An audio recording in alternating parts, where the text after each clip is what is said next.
Hey Gators and sports fans, get all your Gator talk, news, analysis, and opinions on the Pod Up with Matthews in the Morning podcast. Find us on your favorite podcast platform or watch us on Facebook Live between 8 a.m. and 9 a.m. every weekday. Pod Up, because we are Gator fans. So say it's great to be a Florida Gator. Morning and welcome to a Wednesday edition of Pod Up, Matthews in the Morning from the Crime Prevention Security System Studios. Large enough to serve you, small enough to care. It's Wednesday. We'll have JC. Then we're going to have Chris Harry, FloridaGators.com. Oh, yeah. They started basketball practice yesterday, folks, believe it or not. They'll talk about all the new acquisitions that we made through the transfer portal, get his thoughts after day one, and get his thoughts also about going to Kentucky. But first, let's go to the Titan Hotline. We're going to be joined by JC. Good morning. It's Sean McVay. Hello, Sean McVay. We are hot right now, baby. You don't want no part of us. Well, I told you who I picked them. I picked them to win the Super Bowl. I listen. It's great to watch. I think that team has got so much more confidence with Stafford back there than Goff. My goodness, they just play so much looser, it seems. Because I've watched every game they play, and I don't know. I think that stadium combined with the quarterback, they've gone all in. They've got no first-round draft picks for the next, 6-7 years, it seems. They've gone all in. They've shoved their chips in for Stafford with the way they pay these guys at the cap right now. Some of their best players. This is it for the Rams. I mean, if they don't win it, they don't win it. The Rams don't really need a first-round pick at any position. Right. No, I think they've manufactured a pretty nice roster without these picks. They certainly value Jalen Ramsey and Aaron Donald and people like this more than worrying about picks, so they pay these guys. And, they're very top-heavy payroll. But it's fun to watch if you love the Rams, and I don't know why I do, but I have since I was born, so that's my team. It's been a tough, there's been one Super Bowl and, a bunch of losses. But at any rate, QB, that Kentucky Wildcats, man, what do you think? This is a place where you had a lot of success as a player, certainly winning that first time there. I know, and you won the first. Wasn't it the game that you won there, clinching their first SEC in '90 or something? Is that right? We went. Yeah. So we won there. That's the only time I've ever been to Lexington. That one game. Well, I'll tell you.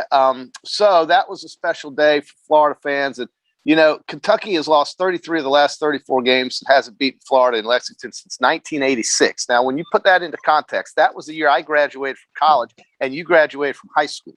So now I think that's I didn't even graduate from high school. I was still in high school. You were still in high school. So think about that. You were still in high school, and I had just gotten out of college in 1986, and that was the last time the Wildcats have beaten the Florida Gators on their home field.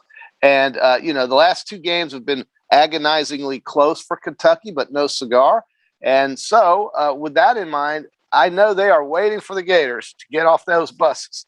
And they're going to get a lot of Davis and Pierce, I have a feeling, and a lot of Emory Jones. Yeah, it's, we have dominated the series, no question. It's unbelievable. But the last two times we played there, we probably had zero business winning the game. Sure. Well, but we found a way. That's right. Yeah, we did. And it counts just like close games count. I mean, listen, you sometimes go on the road, and if you can win a game and you get outplayed, that's a good thing, right? I don't know why people would look bad about that. If you get outplayed and you're on the road and still come out of there with a dub, I don't see anything really to be too upset about. So that's just the way it's been, and certainly. This was the game, I think, 29-21, Florida, and this is a game Franks got hurt 2 years ago, and Trask started his run as the Gator quarterback. And that seems like it was a much longer time ago than what it really was, I guess, because of a lot of what we had to deal with last season. But it wasn't that long ago, but my man, it was just basically 2 years ago. Yeah, so it should be an interesting game. Florida's going to need to get out to a quick start. We'll talk more about it as the week goes on. JC, there's a lot of big games around the nation this week. Obviously, Alabama has Ole Miss. Georgia has Arkansas. It's a great Notre weekend. Dame, Cincinnati. Oh, yeah. I'm sure there's a few I'm leaving out. Auburn, LSU. Which one outside of Alabama, LSU, Alabama, Ole Miss intrigues you the most? Well, as certainly in the conference, it's that Georgia-Arkansas game. It's the Kentucky-Florida game. Those are the two. I would say, though, nationally, the game that I think's got a lot of people curious about is Notre Dame hosting Cincinnati, believe it or not. And, the job that Luke Fickell has done is really quite amazing. And Cincinnati is about a 4-hour drive to South Bend. I wouldn't be shocked if the Bearcat Nation is all over South Bend, not quite to the extent that Georgia fans were when they basically had a home game in South Bend, but Cincinnati fans are excited. This is their last real hurrah, because if you look at Cincinnati's schedule as the 7th-ranked team in the country, they have absolutely nobody noteworthy left. I think after this game, really, with UCF losing a quarterback, I don't see much of a resistance there from UCF on Cincinnati's schedule. And it's going to lead to a question that an undefeated Cincinnati team with a win over Notre Dame, if they were to pull that off, are they to be considered for the college football playoff? And this will be, worked out as we go down the season. But that's the reality, is that if Cincinnati wins this game, there's nobody left for them to really worry about. And I think this is a real big opportunity for Cincinnati to tell the country that, hey, listen, don't forget about us. But that game has a lot of intrigue for me, and certainly the Georgia-Arkansas game, which probably will be close, but not by the end. I can't believe Georgia's a 17-point favorite or some ridiculous number like that. And I also can see them covering that. So it's going to be a really good weekend to watch. Next weekend's going to be fabulous too. October 9th is going to be tremendous. Just so many huge rivalry games. Texas A&M, Alabama, Texas. That ain't even going to be a game. That game, A&M stinks. Well, we don't know what Alabama's going to come out of Ole Miss looking like. This is going to be a really a track meet. I don't know how you can't see that coming. Sure, Ole Miss has beaten really 3 bad teams. Louisville, which I guess isn't bad, but they're not great. And then you've got Tulane, and then somebody else they ran over. So this will be their first big test, and I think this will be Alabama's second big test, if you will. So that's going to have. It's really lined up for you on Saturday, folks. So if you love college football, just forget about everything else. It goes from 12 a.m. all the way to 7 and on. So you got to know Auburn LSU doesn't kick off till 9 Eastern time. Yeah, there you go. So it's all night long. Are you surprised at Notre Dame being an underdog at home? I am not really that surprised. I've seen Notre Dame. They struggled in 3 games before they finally looked good against Wisconsin, honestly. And I don't know how really good Wisconsin is, to tell you the truth. I think Graham Mertz is so overrated, it's not even worth talking about. He's just not done anything since that first game he played. And since then, he's just been kind of a sleepwalking guy.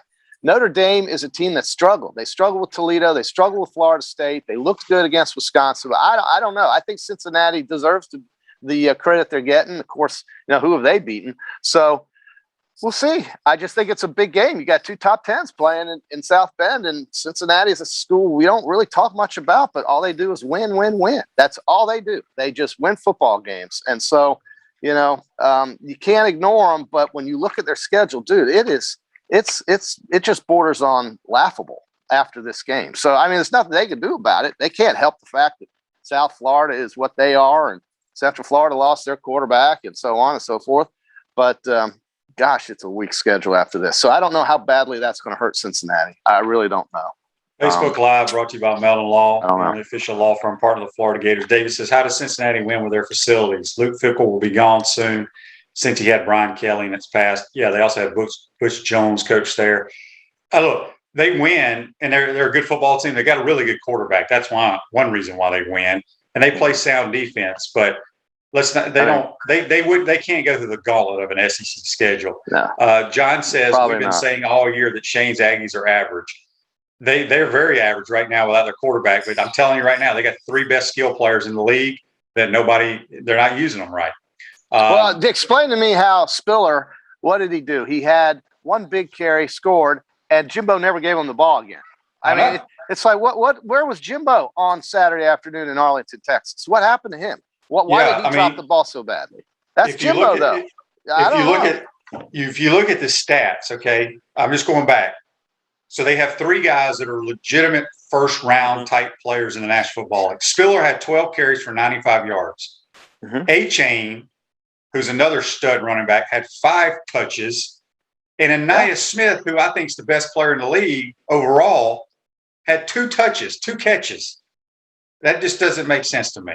Well, I don't know what Arkansas. It's either Arkansas did something or Jimbo forgot he had. Arkansas didn't do anything. Arkansas was going to get blasted this week. Well, Arkansas did enough to win that game by double digits, so they did. They won by 10. They won by 10. Like I said, and they were big underdogs, and they still won again. They haven't beaten A&M in years, and so they're the story of the conference. Clearly, if Sam Pittman gets one of these next 2 weeks, wins one of these next 2 weeks between Georgia and Ole Miss, he's coach of the year at this point. Clearly, it's not. But let me just go through this real quick before we go on.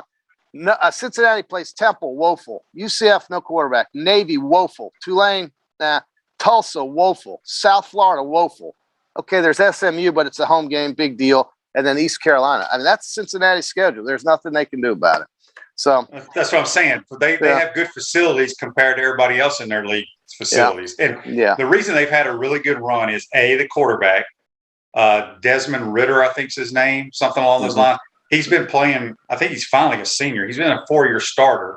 Really good, solid player. And they just play decent. They play zone defense and just keep everything in front of him and come up and tackle. Yeah, that's it. Which is a good plan, but majority of the fans can't handle teams completing passes on their defense. They think you're supposed to throw a bunch of incompletions. So anyway, we'll see how that plays out. I was surprised too. Florida State's favored over Syracuse as well. Syracuse 3-1 team. I don't know. I don't know why a 3-1 team is an underdog to a team that's not won. Mike Norvell is mad. Everybody's mad. Everybody's angry. I don't know what they expected. I guess they expected 5 or 6 wins. I thought they had the chance to do that. They're winning once this year. And if they do beat Syracuse, that means they'll win twice. Didn't you tell me they were going to win 5 or 7 games this year? I did. Hell yeah, I did. So did everybody else in America. So well, what did you think they were going to win? I said maybe 4. Just like I told you. By the way, your Jags have to go 7-7 the next 14 weeks. Yeah, they got Cincinnati tomorrow night too. They've got another Cincinnati. That's another L. It's a shame. I mean, will the Jags win a game? Yeah, maybe they can beat Houston down here. I don't think they can win because of they may win one game, but I just think their defense is so bad. And they just traded C.J. Henderson, and if I was C.J. Henderson, I would have been high-fiving jumpers out the building. Yeah, he's just gone from the cellar to the top of the division in the NFC South. Sure, absolutely. Carolina. I mean, that's legit right there. They're playing hard. And listen, CJ is great, but this just speaks to Jacksonville. They draft these guys. They've got all these draft picks. They don't know what to do with them, and then they unload. It's just incredible how badly they're managed. I don't know if that's a coach's problem. That's not a coach's problem, is it? Or is it? Well, he's in charge. This is his first year. I get it, but my God, I mean, the way they've drafted so high in so many years, and they just continue to just fail. It's just mind-numbing. It's mind-numbing. All this money under the cap, all these picks, and they can't find players? What? I mean, how is this happening? C.J. Henderson was the 10th pick of the draft, I think, or something crazy. I don't know. He was highly picked, and they just let him go for a couple of late-round draft picks in the future. It's just maybe C.J. knew what he was doing and said, listen, I'm just going to play like crap and get traded out of here. I don't know what it is. I can't explain it. You'd have to call these Jacksonville people, but it's a waste of time right now because there's nothing you can say positive that's going on. And it's hard to believe with all those picks they had and all this money under the cap, they couldn't figure out how to find some players. It's kind of shocking. Yeah. I mean, it's unbelievable. It's not good. It's going to be a long, long year over there. It is. So many people were so optimistic before the season started. It's the National Football League. It's a different ball game, man. It's a different ball game. Yeah, it really is. Well, I don't know. I feel bad for them. I wanted them to be good. I wanted them to be I wanted there to be a buzz about the Jags, but it's just not there. It's not there, and it's not going to come anytime soon. So, and then here's your the NFL schedule this week is a typical schedule. You got, big spreads, small spreads. I don't know. We can talk about this later. I guess the biggest event will be Tom Brady going to New England. And we got Facebook. We got an interesting Facebook Live here brought to you by Mellon Law. John says that Cliff Kingsbury can turn around Arizona. Surely Urban can turn around Jacksonville. The Jags have to win in free agency. That's where that's the statement right there. They had a chance to win in free agency, but it's very similar to recruiting. Okay, so JC, if you were a stud outside linebacker and the Jags offered you $20 million over X amount of years, but then you had the Packers offer you $14 million. Yeah, okay. When you punch the numbers, it's more money going to play for the Jags, but no state taxes, all that stuff. But players nowadays want to go win. If you're one of those top-notch free agents, I don't know. And you look at it, they didn't sign anybody. I mean, you gotta sign guys that have produced in the National Football League. They didn't sign anybody in their all-season acquisition. I mean, why isn't anybody asking about that? They did before the season. A bunch of people were like, "Who are these guys y'all just signed?" Yeah, I don't know. Anyway, my point is, Arizona traded for DeAndre Hopkins, maybe the best player in the league at wide receiver. They got J.J. Watt, one of them, who's older but produces in the league, was the MVP and all that, defensive player of the year. So Arizona went out, and what I'm trying to say is that franchise is more attractive for free agents in the league to go to. Right. I mean, if you look at it just based on roster, certainly, I get that. If you want, that's how you win. But yeah, I know. But if you gave me a choice to make $6 million more and live in Jacksonville than Green Bay, I might take that. If it's $6 million more, but you're also sitting here as a regular person. If you've been in the league 4 or 5 years and you've been on a bad team, but you're a really good player and you have an opportunity to go somewhere to win, you're going to go there and win. And Stafford got paid a lot to go to the Rams. They gave up a lot for him, but there was no hesitation. I mean, he was out of Detroit. He just got tired of it. I mean, how many years can you do the same thing over and over again and be, so I get it. I do understand. I mean, I think these players are at the point now where championships over a couple million here or there might be more important. So that's where the Jaguars are going to have problems trying to get big name free agent guys to come play for them. Turn your car or truck into a rolling billboard for your business or brand with an eye-catching vehicle wrap from WrapSpot. This September, mention promo code Shane to receive 13% off your vehicle wrap. Speaking with JC, we'll be joined by Chris Harry. Second portion of this show, discuss Gator basketball. Now, you throw Tampa Bay into that mix with no state taxes. That's a different story because that's a team. But remember, before these guys started winning, they were the laughing stock in the NFL too. Right. Okay. They couldn't fill. They didn't fill their stadium for years, but they did. Right. So maybe it's a matter of guys not doing a good job administratively or whatever the case is, building a roster, and that's probably what you're talking about here. So yeah. So anyway, Kentucky's coming 4-0. Got an SEC, got 2-0, two SEC wins for the Big Blue, albeit against probably two of the weaker teams in the league. Although I think Missouri has a chance from time to time to give you a scare. South Carolina certainly probably not going to do very well in the East. The Gators, I don't know. The spread is QB. It's only 5 or 6 points. Are you surprised by that? No, it's more than that. I just looked. Oh, it's more than that. 8.5. It's 8.5. I got the 6 and the 8 mixed up. I couldn't see it. All right, so it's 8.5. So that makes a little bit more sense. I see that. Listen, Florida, this 3-game stretch. Not worried about Vanderbilt. Certainly not. LSU, it will be interesting, and then the week off. So this is it, man. The season will be determined here in October. This is the month. Speaking of, I got to find it. This is the game of the week. And I think it's who they're playing. Is Vanderbilt playing Connecticut? They are. They are playing the other worst team in America. This tells you how bad Connecticut is, which I think they're the worst team in America. They're a 14.5 point underdog at Vanderbilt. Sure, yeah. Well, I don't know. I mean, Vanderbilt's 1-3, Connecticut's 0-5, and you're right. Connecticut lost their coach. They've lost everything. They somehow covered against Wyoming last week. Connecticut, I don't even know why they're bothering with football, frankly. I mean, they don't have a home. I mean, there's no conference that I know of. I just don't know what they do.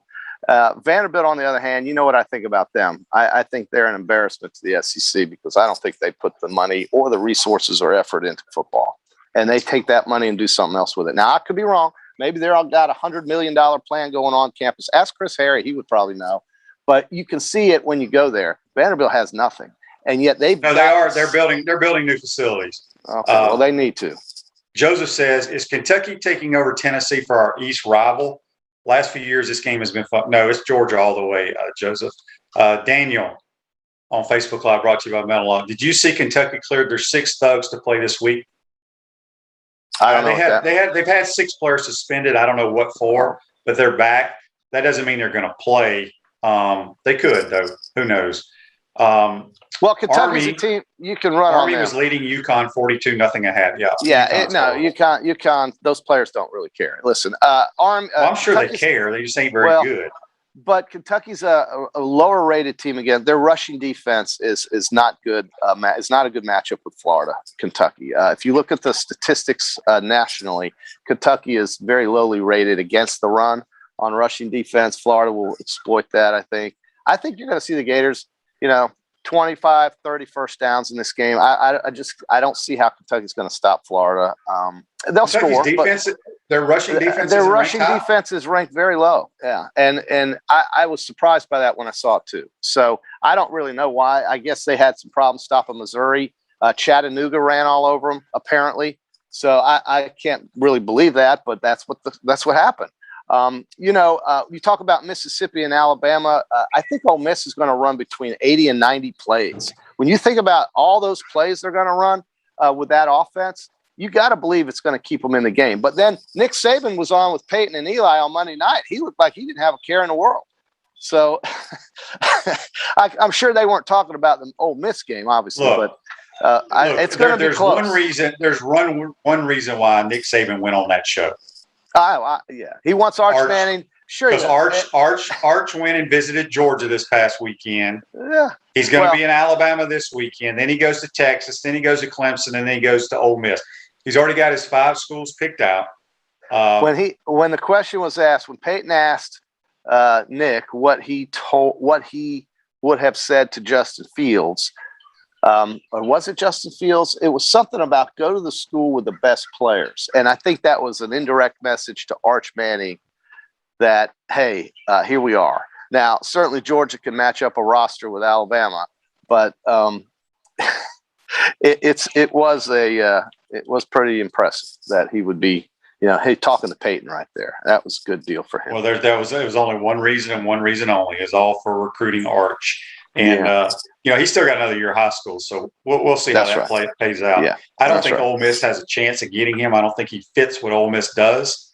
Wouldn't it be you're assuming that's what Ole Miss does as long as Kiffin's there, because Ole Miss can do something totally different if Lane Kiffin leaves. Well, then why the hell would you want to go there? Well, I guess that's another problem for Mississippi. Unless they bring David Cutcliffe back or something, maybe he'll go there. Right. Since he coached the other 2 quarterbacks. Yeah. But I'm still holding out, not holding out hope, but I still don't rule Lane out to USC. I know you've been on that for quite some time, so we'll see if you're right. I guarantee you Lane wants that job. Do you guarantee that? Why wouldn't you? Well, SC's been kind of miserable. But JC, so was Ole Miss. And Ole Miss has 0 chance of winning the SEC. Yeah. SC can win the Pac-12 next year or the following year, and then for 10 straight years, and they can be in the playoff hunt every year. It's logistic. It's silly to say it's a sleeping giant because of all the tradition, but it's literally a sleeping giant right now. Okay. Well, we'll see.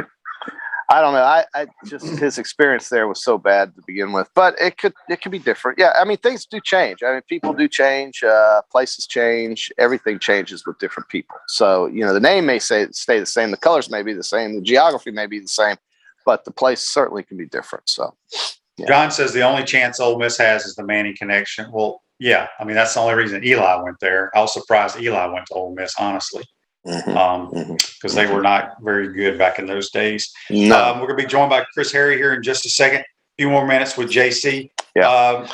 There was something I had written down and I can't find. I got so many scribble notes here. Let me just give you a quick. Let me give you a couple quick baseball notes since we're in the last week of the regular season. I know baseball isn't on top of everybody's mind, but Atlanta Braves are going to win their division and play in the playoffs. The Cardinals, folks, have won 17 games in a row. They will play the Dodgers 17 games in a row. Wow.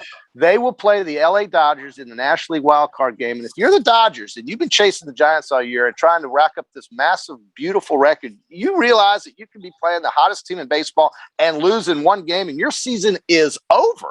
So the Cardinals are out of their mind hot right now. You know, any day, Adam Wainwright, John Lester can get up there on the hill and beat you, and it's over. Your season's over, LA.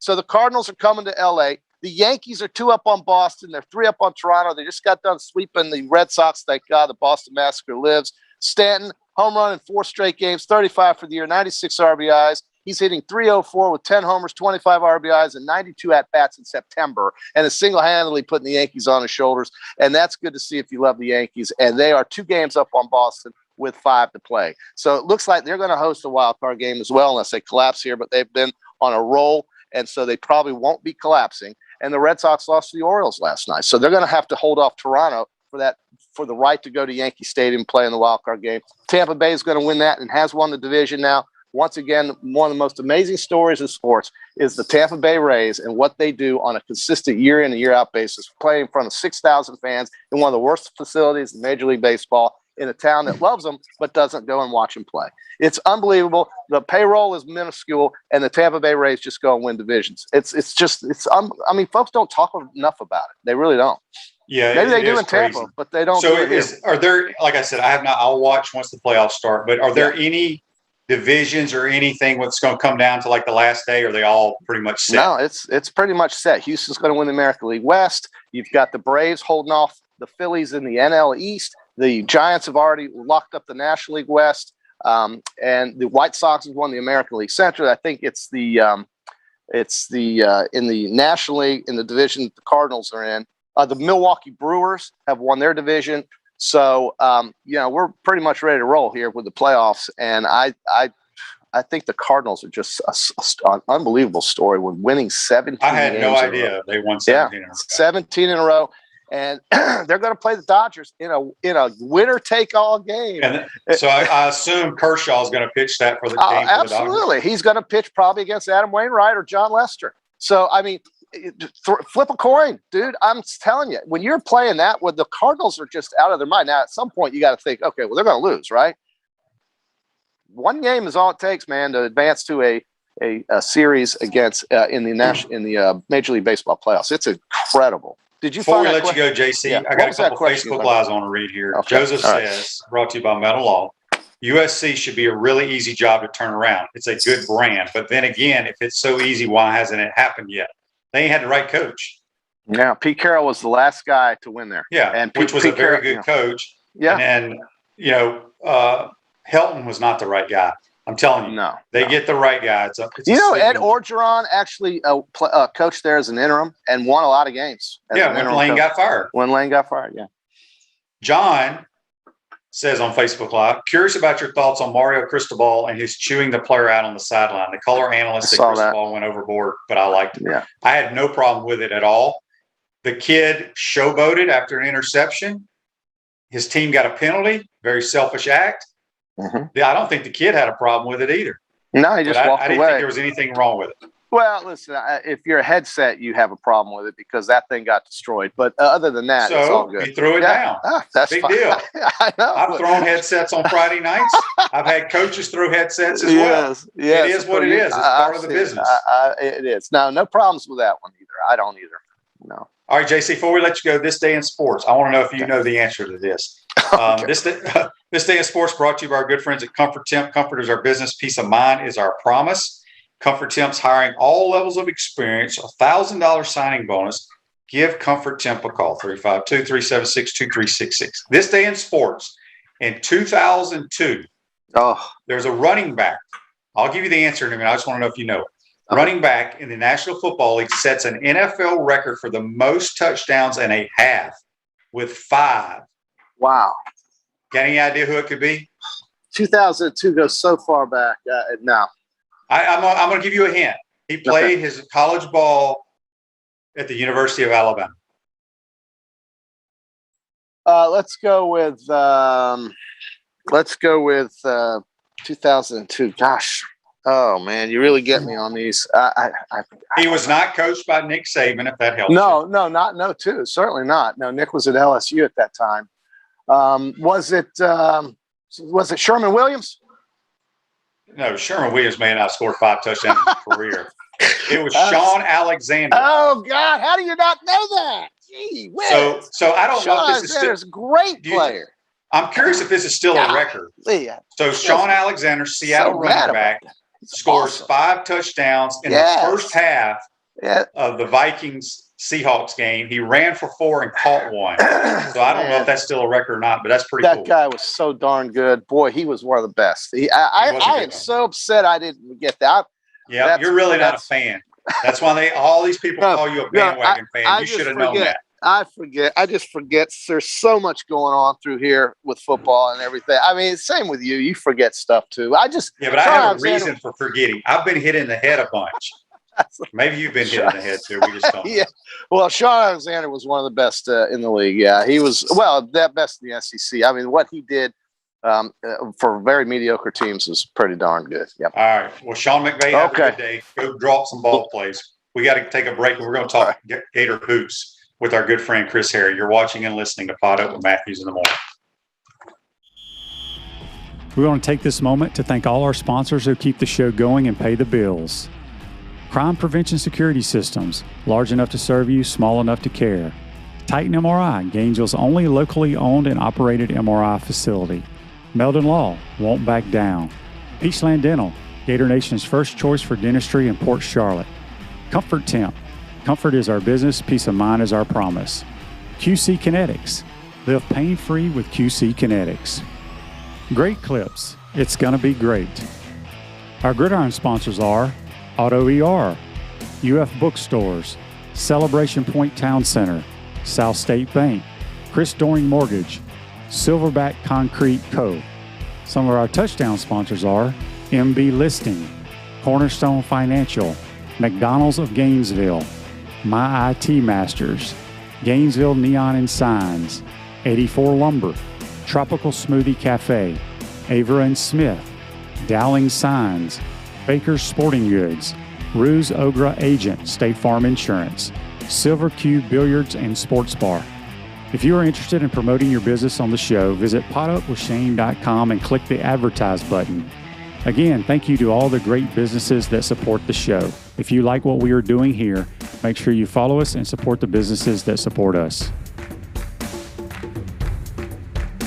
Visor's Tailgate and Rooftop Bar, located on top of Spurrier's Gridiron Grill in Celebration Point, is now open Thursday through Saturday. Visor's covered open-air bar is the perfect place to gather after work or meet up with friends. You'll love the handcrafted cocktails and elevated shareables available every Thursday through Saturday. Visor's Tailgate and Rooftop Bar is perfect for fans of great food, great drinks, and great weather. Visors not required. High spirits are highly encouraged. Visit spurriers.com/visors. Welcome back to the Crime Prevention Security System Studios, large enough to serve you, small enough to care. Celebration Points where the Gators go to celebrate. With premium brands like Nike, Bass Pro Shops, Regal Cinemas, Le Macaron French Pastries, Dave Buster's, Palmetto Moon, and the HBCU's new restaurant, Spurrier's Gridiron Grill. Make your reservations today at spurriers.com. And don't forget, Visors is open Thursday through Saturday. We'll see you at Celebration Point. We're going to go now to the Titan MR Hotline. We're going to be joined by another senior writer for FloridaGators.com. We got a bunch of them. Chris Harry. How you doing, Chris? I'm doing okay. One of 2 senior writers. So you get just 2 of you guys. What the hell does that actually mean? Y'all are just old? Yes, that's exactly what it means. We're grizzled, battle tested, and with a bunch of bylines, some okay, and a lot of bad ones probably in the background. Yeah. Yes. All right. Well, Chris, obviously you're you handle a lot of sports, all the sports, but you do focus on basketball over there. Yesterday, was the first official practice for the Florida Gators. A lot of new acquisitions, a lot of new faces. I mean, obviously you've seen them because they've been practicing or shooting around, whatever you want to call it. Mm-hmm. Just give me your overall assessment of what you saw first day of practice. Well, what I saw was there's some vocalness. I don't know if that's a word, vocality, some kind, or there's noise in the gym I really haven't heard last couple of years, and I think it's just when you bring in 4 veteran players, and I think I've been on this show before, and I've mentioned. I mean, these guys have 13 years of Division I experience. Now, granted, it's not at the SEC level. A couple guys did play in the Big Ten. One guy played in the Big Ten. One played in the ACC. So some guys have a high major experience. But these guys have played a lot of basketball in their careers. Brandon McKissick is a competitor, and he led everyone. He announced himself yesterday in the first full practice as somebody who's going to tell people how to compete, and he's going to tell people when he's competing harder than them, and he's going to tell people when he's beating them. And he actually grew up playing AAU in a lot of tournaments against Tyree Appleby. So they have a natural kind of friendship / rivalry that's going to translate nicely on this team. It's respectful, but it's back and forth and it's healthy. And I like that. Flan Fleming is a guy. Not sure. I mean, he doesn't do anything particularly great. He's a very good athlete. He came from Charleston Southern, where he scored 1,500 points there, 20 points a game last year. A guard who rebounded at over 7 a game on a team that wasn't very good. Myron Jones, is the best shooter on the team. He came from Penn State. He scored 16.8 points in league play last year. Probably the best league in the country last year. And then you have CJ Felder from Boston College. He was second in the ACC in block shots last year. He's maybe 6 points, I think, at BC last season. So you're rolling a bunch of veterans in, and you're replacing 4 transfers left, and you got a lot more productivity. Granted, on half of it on a different level, but these guys, like I said, have played a lot of basketball. They know how to prepare themselves. They know how to compete. Now they got to figure out how they're going to do it. Now they got to figure out what they're going to do in the SEC and how they're going to mesh, Shane, and kind of maybe in some cases sacrifice. These guys can't all play 30 minutes a game when you got Colin Castleton coming back, Tyree Appleby coming back, Anthony DeRougie coming back. So that's all going to sort itself out, and then it all gets real once the games start and roles start being defined for real. Chris, what do you tell people? Because I hear it all the time. These guys they're coming from smaller programs. Well, in basketball, it's different because we've seen it in March Madness. You see it just weekly if you watch a lot of college basketball. These mid-majors, these smaller programs have really good players. It just may be their power forward is 6'8", he's not 6'11", so that's why he's playing down. That's right. But I mean, I know hundreds of people have asked you the same thing. Well, these guys are coming from Charleston Southern. Are they going to be ready for SEC play? Basketball's different. Well, I mean, I'll say I would ask them, did you see Canyon Berry play? Yeah. He came from College of Charleston. He was 6th man of the year in the SEC in his one season. And a lot of people say, why isn't he playing more? That's when he was here. Igor Kulichov. He was here for Chris Chioza's last season. You remember him as being a pretty good player, Shane? I think we're talking 13 points a game, and I think he led the team in rebounding. These guys just have a chance. There were 89 transfers in the Southeastern Conference last year. This isn't just a thing that's happening here. Kentucky got a transfer from Davidson, who's got 2,000 points on his resume already. He's probably the best player to play at Davidson.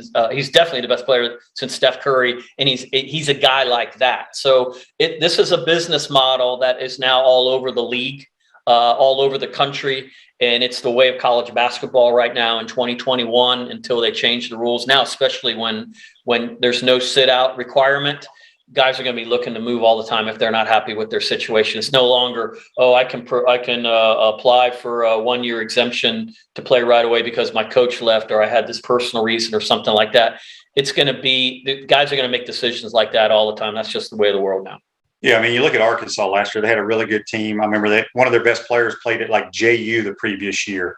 JT Notte was an excellent player at, like you said, at JU, and Musselman started this business model, played with this business model in Nevada, and I think he averaged 27, 28 wins a season there, and made the NCAA tournament. Made the NCAA tournament I think 3 times. Florida, of course, beat them. He had those 2 guys from NC State. I think he had 9 transfers on the team. I think they had something like 9 or 10 on Arkansas last year. So yeah, absolutely, you can get guys from places that are going to be really, really good players. At Chris Doering Mortgage, they do mortgage lending right, helping home buyers throughout Gainesville and North Central Florida. Call Chris Doering Mortgage today, 352-244-0840. Speaking with Chris Harry here, our college basketball Gator analyst. We got a Facebook Live question for you here from John, brought to you by Metal Law. He says, we know Keontae hasn't been cleared yet. What's his status role with the team right now? He's out on the court yesterday throwing passes to guys during drills and doing some shooting on his own and stuff like that. But, if right now, he'll go up and talk to players during drills and tell them if they're doing something wrong, especially the young guys. And Mike White was on a Zoom after practice yesterday and said there was one instance yesterday where the guys didn't shoot free throws very well for a second straight they do these mini pressure free throw shooting things. And he ducked over there and he goes, it's 2 in a row. Don't make him run an up and back, make him run a up and back and up and back. And, Mike White said, good point. So he had them do it. So he's involved, but his situation really in the big picture is no different than it was a few months ago. And they're still waiting to announce something from the family standpoint. Colin Castleton put his name into the NBA draft, pulled it out. I thought it was a good move coming back. I didn't think he was ready for the NBA. How do you see his role this year with this basketball team? Well, I mean, obviously he parachuted in last year and made a huge impact on the team. I think he's their best player right now. The offense is going to go through him.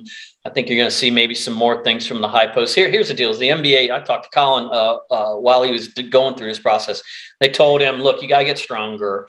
You have to move better laterally, and you got to show us you can shoot. Because if you're going to be a big, and in the way this NBA is positionless." Now the bigs have to make some shots, be it from the elbow or whatever.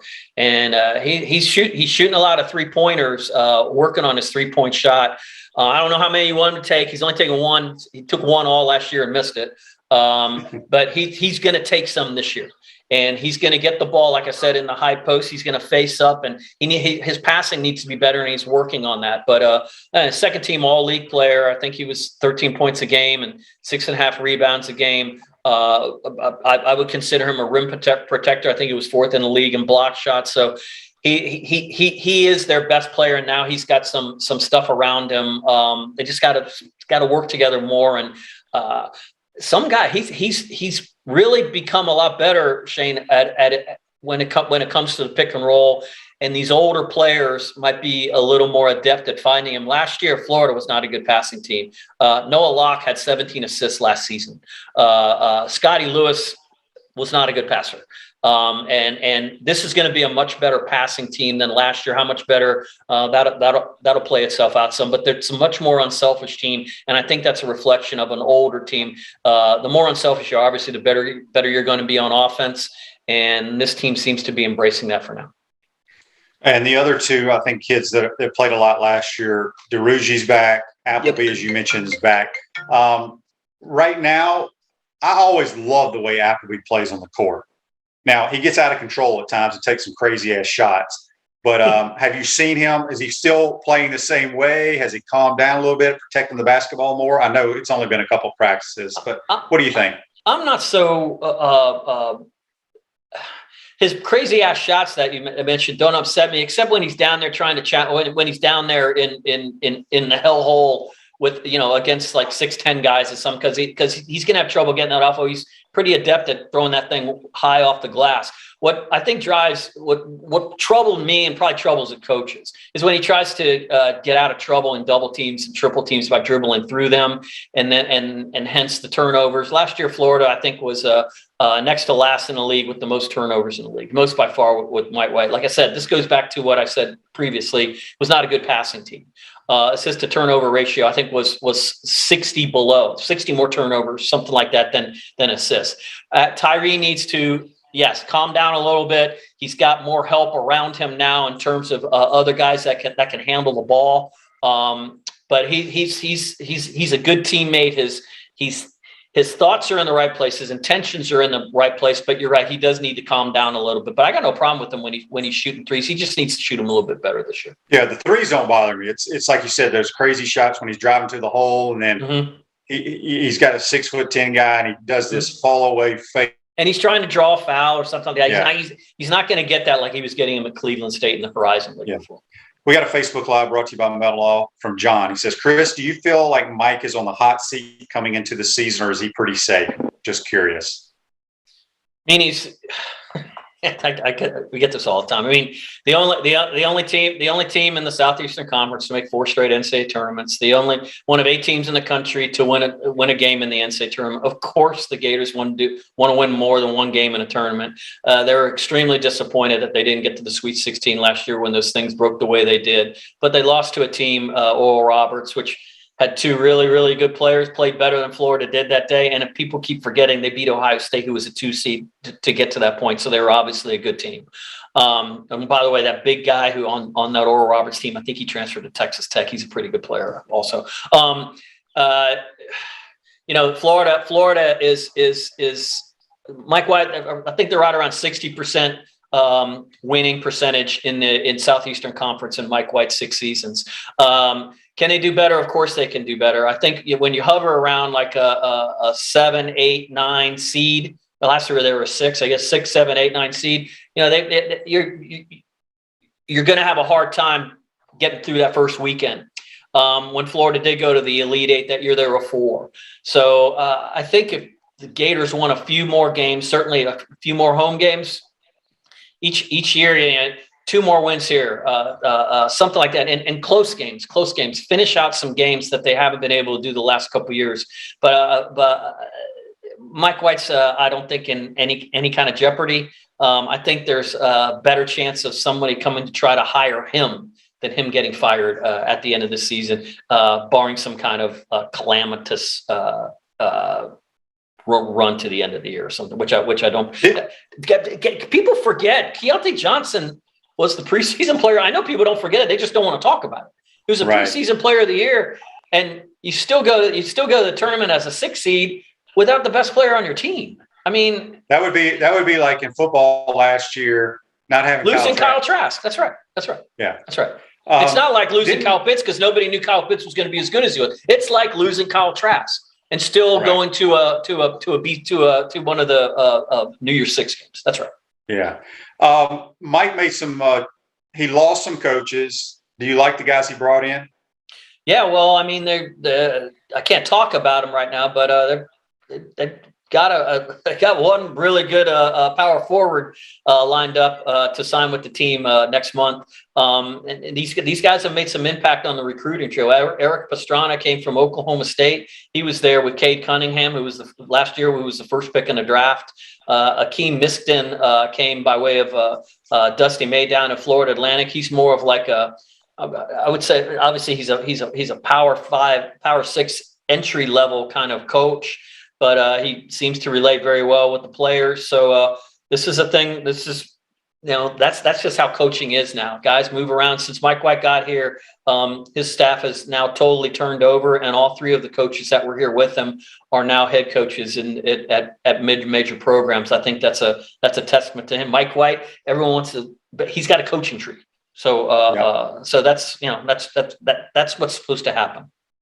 Last thing before we let you go, Chris, 2-part question here. I haven't looked at our schedule. Are we playing in any of those Bahama tournaments or any of that stuff? The second question is, if we play tonight, who's our starting 5?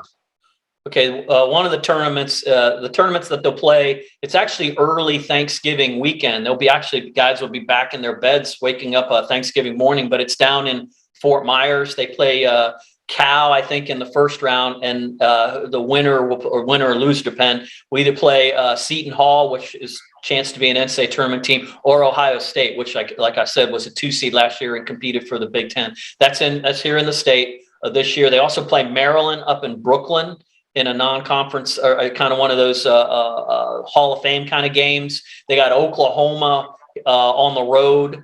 They have Oklahoma State at home in the SEC Big 12 Challenge. It's not. They were supposed to play UConn, but the damn Crass Fair that rolls into the O-Dome, they had to push that game back again for the second straight year. It's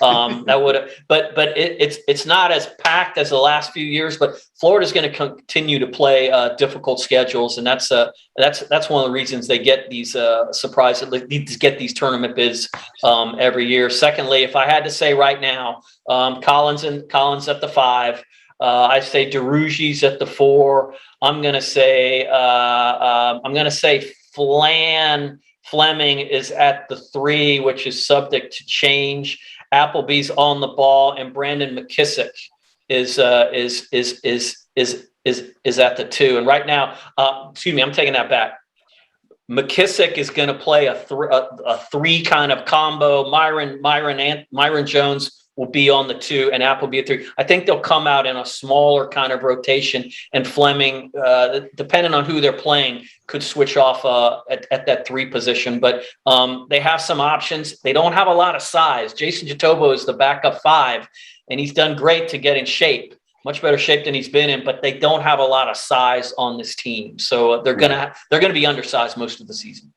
All right, Chris, good stuff as always. Let everybody know how they can check out all your work on FloridaGators.com. FloridaGators.com. You can go there and go to the basketball page, obviously, and then on Twitter, it's at GatorsChris. I'm doing something now where yesterday I went out there and just filmed some drills and practice just to kind of get some people a peek behind the curtain. They got a few likes on it, so I'm going to see if I can do that every now and then with practice. Good stuff, my man. I appreciate it, Chris. Be safe. We'll talk to you soon. All right, Shane. Enjoy Kentucky weekend. See you. Absolutely. That's Chris Harry. Join us on the Titan Number Hotline. Going to take our final time out. Come back and wrap up this Wednesday edition. We want to take this moment to thank all our sponsors who keep the show going and pay the bills. Crime Prevention Security Systems, large enough to serve you, small enough to care. Titan MRI, Gainesville's only locally owned and operated MRI facility. Meldon Law, won't back down. Peachland Dental, Gator Nation's first choice for dentistry in Port Charlotte. Comfort Temp. Comfort is our business, peace of mind is our promise. QC Kinetics. Live pain-free with QC Kinetics. Great Clips. It's gonna be great. Our Gridiron sponsors are Auto ER, UF Bookstores, Celebration Point Town Center, South State Bank, Chris Doring Mortgage, Silverback Concrete Co. Some of our touchdown sponsors are Campus USA Credit Union, Adams Rib Company, Doreen Wiebe Realtor, Caldwell Banker, MM Parish, Gator Dominoes, Celebrate Primary Care, Gator Bait Media, Wrap Spot, Okido America, Gators Dockside, Style Cuts, Big Mills Cheesesteaks. If you are interested in promoting your business on the show, visit potupwithshane.com and click the advertise button. Again, thank you to all the great businesses that support the show. If you like what we are doing here, make sure you follow us and support the businesses that support us.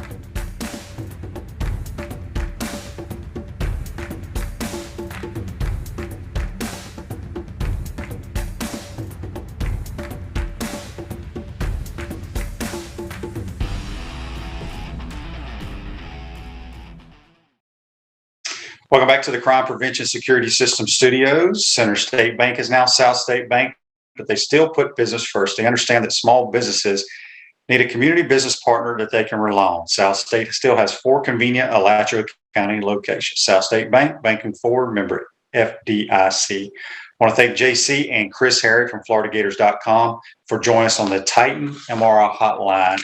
Make sure you tune in tomorrow. We'll have Brent Beard, our college football analyst. Big weekend in college football. Get some news and notes from Brent. We'll also have our Baker Sporting Goods High School Roundup. Today's show's a wrap, brought to you by Wrap Spot. Enjoy your day. We'll see you tomorrow.